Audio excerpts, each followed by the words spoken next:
Empat tersangka pencurian barang di dalam mobil ini masing-masing Sony, Soleh, Andi, dan Hermansyah ditangkap polisi dari Subdit 3 Jatan Traspolda Sumsel.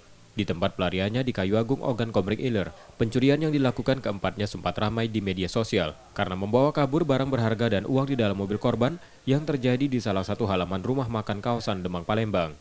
Polisi menerangkan, pencurian serupa sudah sering dilakukan komplotan ini yang sebelumnya di halaman parkir pusat perbelanjaan di Palembang serta sejumlah lokasi di Kayu Agung.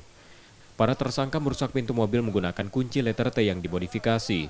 Dalam aksi kejahatannya mereka menyewa mobil dan masing-masing tersangka memiliki peran berbeda. Jadi dapat kami sampaikan terkait kasus surat dengan modus congkel mobil yang sempat viral di media sosial.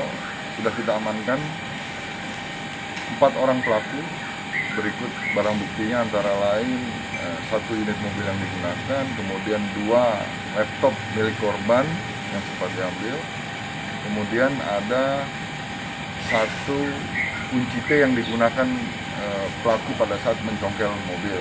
Dan dari hasil pemeriksaan, pelaku mengakui melakukan di 2 TKP. Tidak menutup kemungkinan ada TKP lain. Saat ini masih dalam pendalaman dan pengembangan. Keempatnya masih diperiksa dan ditahan di tahanan Polda Sumsel untuk proses hukumnya. Reski Oktora, Muklas Diferensial, Kompas TV, Palembang, Sumatera Selatan.